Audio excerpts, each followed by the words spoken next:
안녕하세요. 저는 서울에 혼자 살고 있는 돌싱 30대 남자입니다. 여러분들에겐 첫사랑의 기억이 어떻게 남아있나요? 다시 생각해도 설레고 아련하고 그리운 기억으로 남아 있으신가요? 남자는 생각만 해도 설레는 첫사랑을 죽을 때까지 못 잊는다고 하던데 저는 다른 의미로 첫사랑을 죽을 때까지 못 잊을 것 같아요. 어쩌다 제 첫사랑의 기억이 이렇게 바뀌게 되었는지 지금부터 이야기를 풀어볼게요. 저는 고등학생 때 같은 반이었던 아내를 보고 첫눈에 반해 짝사랑을 해왔었어요. 가슴 간질간질 거리는 저의 첫사랑이 그렇게 시작된 것이죠. 아내는 미모가 뛰어나서 전교생에게 정말 인기가 많았어요. 여자들은 아내가 쓰는 물건들을 따라 샀었고 학교에서 인기 좀 있다는 잘생긴 애들도 아내의 뒤를 졸졸 따라다녔었어요. 하지만 저는 잘생긴 것도 아니고 그렇다고 날씬한 것도 아니라서 뒤에서만 아내를 봤었어요. 정말 평균 이하의 외모에 살집도 있는 편이라 제가 봐도 너무 별로더라고요.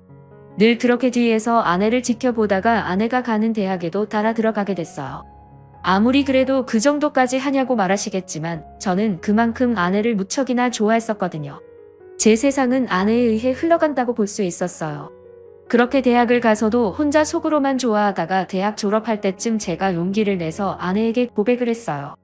현이야, 친하지도 않은 내가 이렇게 불러내서 당황했지. 졸업하기 전엔 꼭 너한테 하고 싶은 말이 있어서 불렀어, 나. 너 좋아해, 현이야. 나도 알고 있었어.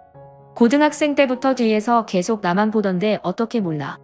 다른 애들은 나랑 얘기 못해서 안달이었는데 넌 끝까지 쳐다만 보더라. 아, 알고 있었어? 다른 애들은 다 잘생기고 예쁜데 난 너무 못생겼잖아. 그래서 너한테 말을 걸 용기가 없어서 그냥 뒤에서 쳐다만 봤어. 차라리 말을 걸지 그랬어. 뒤에서 쳐다만 보면 얼마나 무서운 줄 아니? 장난이야. 오히려 다른 애들과는 다르게 특이해서 자꾸 눈길이 가더라고. 아, 그랬어? 그럼 계속 특이한 애로 남기에 오늘도 말 걸지 말 걸 그랬나? 나 근데 정말 너 좋아해. 대학까지 따라올 만큼 진짜 진심으로 좋아해. 대학까지 따라온 거야? 내가 뭐라고 이렇게 좋아해주는 거야? 나 정말 별거 아닌 사람인데. 아니야, 너만 보고 있으면 주변이 환해지고 너가 웃을 때마다 내가 행복해지는 거야.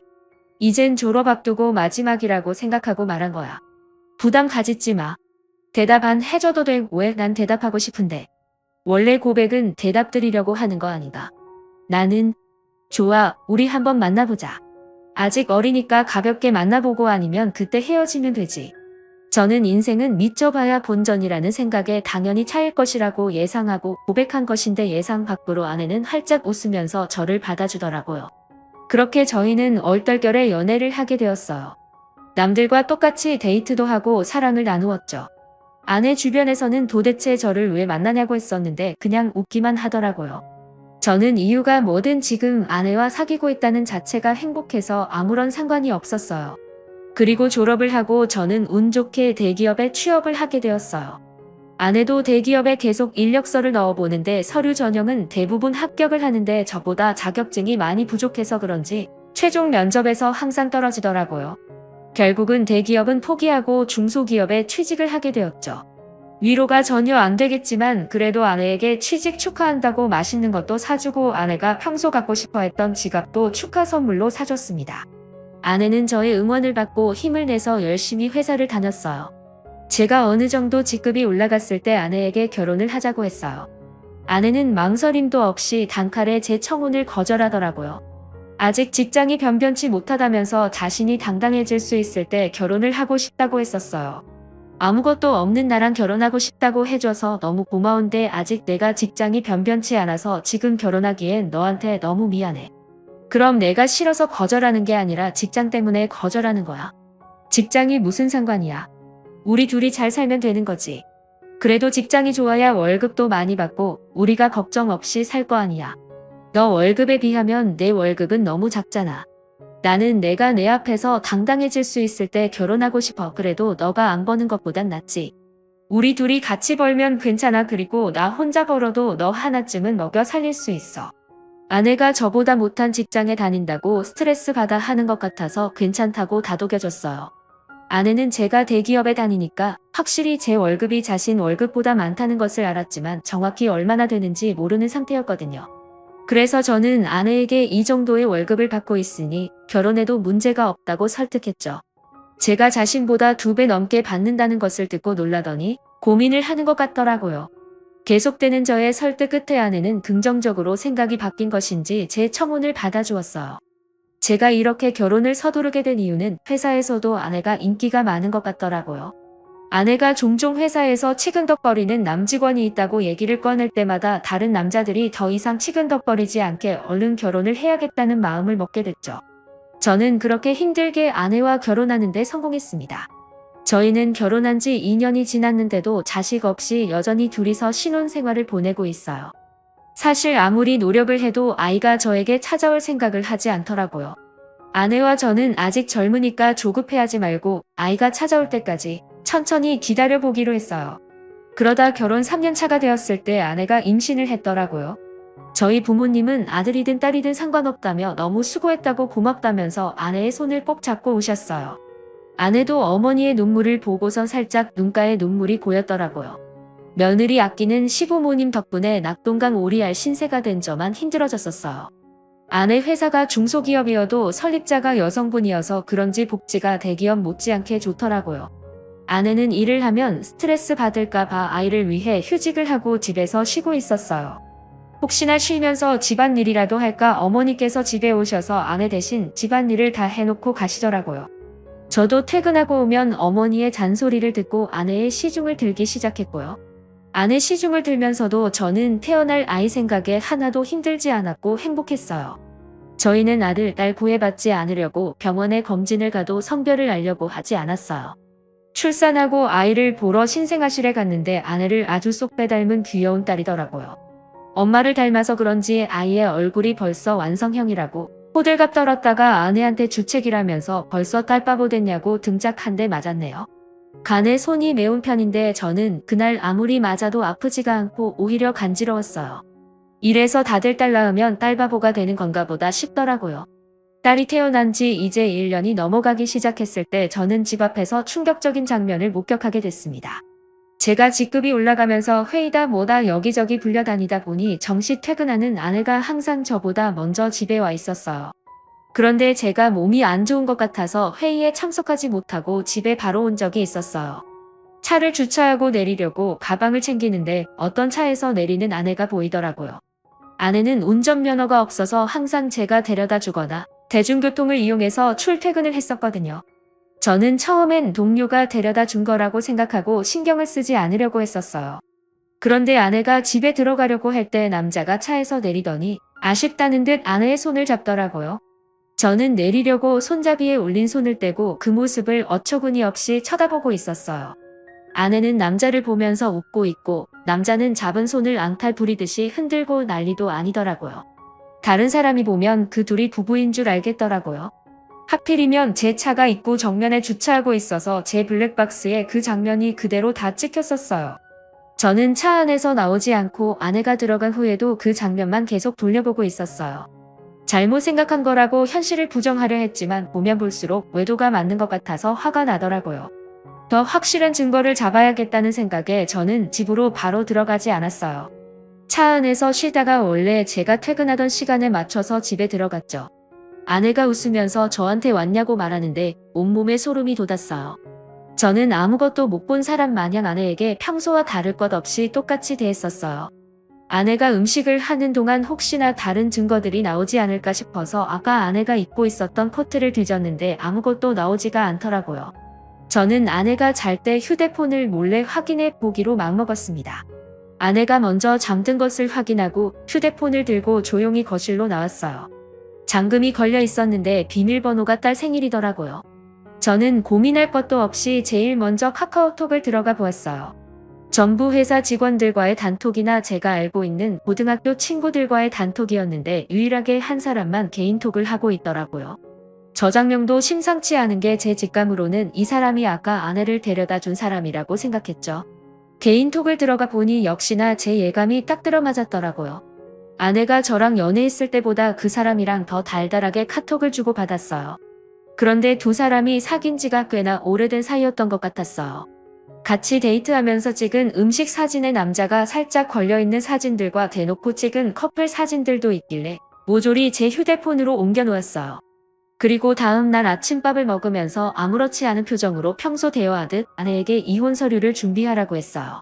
아내는 잘못 들은 건가 싶은 표정으로 갑자기 무슨 소리냐고 하더라고요. 저는 아무 말 하지 않고 커플 사진을 아내의 폰으로 전송했어요. 방금 내가 당신한테 사진을 하나 보냈는데 그게 우리 이혼 사유야.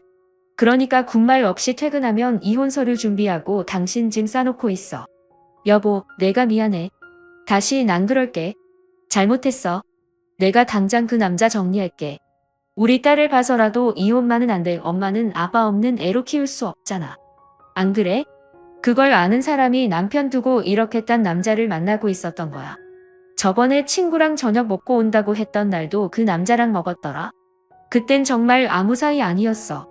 그날은 둘 다 상사한테 엄청 혼나고 퇴사 고민할 만큼 힘들길래 같이 저녁 먹으면서 하소연하고 헤어진 게 다야. 진짜야. 거짓말 치지 마. 내가 그 전 대화까지 안 봤을 것 같아? 내가 사진만 대충 본 줄 아는 거냐고? 대화 내용까지 다 봤는데 왜 거짓말 치는 거야? 나도 모르겠어. 이렇게 거짓말 해서라도 당신 잡고 싶었나 봐. 내가 잘못했어. 나를 욕해도 좋아. 그런데 이혼만은 절대 안 돼. 여보 그래? 그럼 지금 그 놈이랑 당장 헤어져. 그렇지 않으면 난 무슨 짓 할지 몰라. 당신 회사에 불륜 증거 다 뿌리고 이혼할 수도 있어. 아내는 회사에 불륜 사실을 알리겠다고 하니 당장 그 남자에게 전화해서 이별을 통보하더라고요. 그리고 며칠 뒤 아내한테 들은 얘기인데 아내와 헤어지고 그 남자는 이직을 했다더라고요. 어디로 이직했는지는 모르고 남자가 휴대폰 번호를 바꿔버려서 만약에 다시 만나고 싶다고 한들 만날 수 없는 상황이라고 확실히 관계가 끝났다는 것을 말해줬어요. 저는 제가 있는 앞에서 이별을 통보했던 아내라 저 말을 의심조차 하지 않고 믿었던 것 같아요. 조금이라도 의심해보고 제가 직접 알아봤어야 할 내용이었는데 말이에요. 그리고 저희는 다시 예전 신혼 때처럼 관계 회복에 성공했어요. 아내가 미안했는지 그 사건 이후로 제게 과하다시피 너무 잘해주더라고요. 그 행동도 의심해봤어야 했는데 말이에요. 그 사이에 귀여운 딸이 저희에게 한 번 더 찾아왔어요. 이번에도 아내를 쏙 빼닮아 너무 이쁘더라고요. 어쩜 두 딸 모두 좋은 유전자만 갖고 태어난 건지 눈에 넣어도 안 아플 지경이었어요. 제가 한동안 딸 보는 재미가 얼마나 쏠쏠했는지 몰라요. 주위 사람들한테 요즘 딸 보는 맛에 산다고 말하고 다닐 정도였어요. 요즘은 아들보다 딸이 더 좋다고 하던데 딸들을 보고 있으니 왜 그런 말을 하는지 알 것 같았어요. 어찌나 애교도 많고 저를 보고 방긋방긋 잘 웃던지 나중에 커서 딸이 결혼한다고 하면 정말 대성통곡할 것 같았어요. 저는 영원히 제 딸들을 옆에 끼고 살 수 있을 줄만 알았어요. 그날만 아니었다면 말이죠. 제가 중요한 프로젝트를 맡고 있어서 잠을 제대로 못 잔 적이 있었어요. 평일엔 프로젝트 때문에 주말은 딸들 보느라 피로가 누적이 되었던지 그날은 정말 낮잠을 안 자면 제가 과로사할 수도 있겠다는 생각이 들더라고요. 웬만하면 아이들을 봐주려고 했는데 도저히 못 버티겠어서 정말 오랜만에 주말에 잠시 낮잠을 잤었어요. 그러다 중간에 목이 너무 말라서 잠에서 깨버렸어요. 거실에서 아내가 통화를 하는지 문틈 사이로 아내 목소리가 어렴풋이 들리더라고요. 피커폰으로 해놓은 건지 간간히 다른 사람 목소리도 들렸었어요. 저는 목이 말라서 아플 지경이길래 물을 마시려고 손잡이에 손을 올렸는데 아내가 하는 말에 문을 열지 못하고 그 자리에서 굳어버렸어요. 오늘 남편 얼굴 보는데 날이 가면 갈수록 더 못생겨지더라. 살만 뒤룩뒤룩 쪄서 진짜 얼굴 맞대고 밥 먹기 힘들어 같은 공간에 있기도 싫어. 그러니까 내가 계속 이혼하라고 했잖아. 언제 이혼할 건데 이대로 살 생각이야. 도대체 언제까지 이러고 있을 건데 나 이제 당신 남편이 불쌍해 보일 지경이야. 아니 뭐 아직 애들도 어리고 내 월급으로 애들 키우는 건 힘들잖아. 그렇다고 당신 월급도 많은 게 아니니까 조금만 더 있다가 하려고 이혼할 생각이 있긴 한 거야. 내가 봤을 땐 당신 남편이 가진 돈 때문에 이혼 안 할 것 같아. 말로만 이혼할 거라고 하고 계속 이런 식이면 나 당신 남편한테 다 말할 거야. 아 좀 기다려보라고 했잖아. 왜 이렇게 보채는 거야 매력 떨어지게. 우리 딸 부족함 없이 키워야 하지 않겠어. 그러니까 조금만 참아. 그건 그렇긴 한데 나도 애기들 보고 싶단 말이야. 맨날 사진으로만 보고 나도 실제로 애기들 알아보고 싶어. 근데 지금 자기 애도 아닌데 자기 애라고 믿고 저렇게 좋아 죽는 꼴이 너무 웃겨. 진짜 멍청한 거 아니야. 얼굴이 자기랑 너무 다르잖아. 당신 닮아서 얼마나 예쁜데 자기 애라고 믿지. 멀피 들었을 때 대화 내용으로 아내가 상간남이랑 통화하고 있었다는 걸 알아차렸어요. 얼굴 얘기하면서 제 험담을 할 때부터 저는 손을 뻗어서 화장대 위에 있던 제 폰을 들고 아내의 통화 내용을 녹음하기 시작했어요. 둘이서 오가는 대화들이 정말 갈수록 가관이더라고요. 제 험담은 그럴 수 있다고 생각했는데 이제껏 제 딸이라고 믿었던 애들이 알고 보니 제 딸이 아니라 상간남 딸이라고 하니까 너무 충격적이더라고요. 저는 들고 있던 폰을 바닥에 떨어뜨렸고 그 소리에 아내가 놀랐는지 황급히 전화를 끊더니 방문을 열고 불을 켜더라고요. 불을 켜자마자 바로 앞에 서 있던 저를 발견하고 놀라서 소리를 지르더라고요.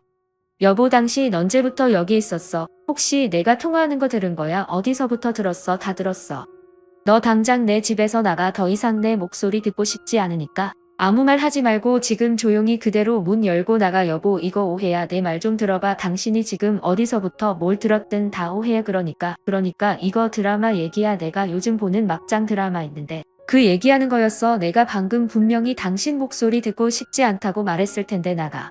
안 나가. 못 나가겠으면 내가 나가게 만들어줘. 아이들 데리고 당장 나가. 여보, 내가 정말 미안해. 나 여기서 절대 못 나가. 한 발자국도 안 나갈 거야. 여기서 나가면 정말 갈 곳이 없어. 그러니까 제발 한 번만 봐줘.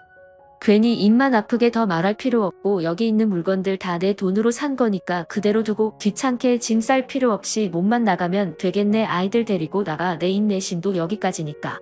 아내는 계속 나갈 수 없다면서 제 바지가랑이를 잡고 늘어지더라고요. 저희가 싸우는 소리에 놀란 애들도 울고불고 난리가 났었어요. 제 애가 아니라는 말을 들으니 더 이상 애들이 울든 말든 달래주고 싶지가 않았어요. 아이용품은 저희 집에 도왔자 필요가 없으니 대충 애들 집만 챙겨서 아내 손에 쥐어줬어요. 아내는 제가 쥐어진 가방을 던지고 못 간다면서 바닥에 들어 눕더라고요. 제가 경찰에 전화하는 신용을 하니 아이들을 데리고 나갔어요. 알고 보니 아내는 전에 저한테 들켰던 그 상간남과 계속 만나고 있었더라고요. 저번에 헤어졌다는 말도 거짓말이었고 일찍을 했다는 말도 전부 거짓말이었어요. 그렇게 저를 속이고 둘은 뒤에서 만남을 이어갔던 거예요. 제 자식이라고 믿었던 딸들도 그 남자와 아내 사이에서 낳은 딸들이었던 거죠. 지금까지 저와 자신 사이에 아이를 낳고 싶지 않아서 피임약을 복용하고 있었더라고요. 아내는 상간남이 가진 게 쥐뿔도 없었는데 단지 얼굴 하나만 보고 만난 것이었어요. 저랑은 그저 돈을 많이 버니까 돈 때문에 계속 만나다가 결혼까지 하게 된 것이었죠. 저는 모든 사실을 알고 바로 변호사 선임해서 이혼 소송과 상간남 소송을 했어요. 아내와 상간남은 제게 당장 줄 돈이 없다고 미안하다고 빌더라고요. 여보, 내가 잘못했어. 당신이 이혼하라면 이혼해줄게. 우리 소송까지는 하지 말자. 그래도 같이 살아온 세월이 있는데 합의 이혼으로 끝내면 안 될까? 정말 죄송합니다. 용서받지 못할 짓 한 거 알아요. 그치만 소송만은 하지 말아주세요. 모아둔 돈도 없어서 당장 위자료 줄 돈이 없어요. 이렇게 부탁드립니다. 이렇게 될 거라고 예상을 못했나 봐요. 제가 저번에도 용서하고 넘어가 주니까 이번에도 사과하면 그냥 넘어갈 줄 알았어요. 저 절대 고소 취할 생각 없습니다. 아내가 외도한 게 이번이 처음도 아니고 심지어 똑같은 남자랑 다시 외도를 했는데 저는 너무 괘씸해서 그 둘을 선처해줄 마음이 전혀 없었어요. 결국 둘은 저한테 줄 위자료가 없어서 사채까지 써서 줬더라고요. 매달 정확하게 들어오는 월급 받고 사채를 쓴 모양인데 제가 가만히 있을 리 없었죠. 저는 불륜 증거들을 아내 회사에 뿌리기 시작했어요. 회사 내 커뮤니티에 익명으로 녹음본과 함께 글도 올렸고 팩스로 커플 사진들도 보내고 제가 할 수 있는 건 다 했었어요. 결국 아내와 상관남은 회사에서 질타를 받으며 그대로 쫓겨났습니다. 그리고 현재까지도 빚쟁이들을 피해 도망다니고 있는 것 같더라고요. 그러게 처음 제가 용서하고 넘어가 줬을 때 정신을 차렸어야 했는데 자기 발등 자기가 찍는 짓을 왜 안 하십니다. 저는 정말 죽을 때까지도 이를 절대 못 잊을 것 같아요. 다시는 결혼할 생각도 그렇다고 연애를 할 생각도 전혀 없어요. 저는 이렇게 혼자서 걱정 없이 사는 것도 괜찮을 것 같다는 생각을 해요. 오히려 부양할 가족이 없으니 마음이 더 편해졌어요. 저희 어머니는 아직도 집사람이 바람펴서 이혼한 줄 모르고 계세요. 나이도 많으신데 혹시나 충격에 쓰러지실까봐 영원히 제 가슴에만 묻어두려고 합니다. 여러분들은 첫사랑의 기억이 꼭 예쁘게 남아 있었으면 좋겠네요. 지금까지 제 이야기 들어주신 모든 분들께 감사합니다. 모두 가족들과 행복하고 따뜻한 겨울 보내시길 바랍니다.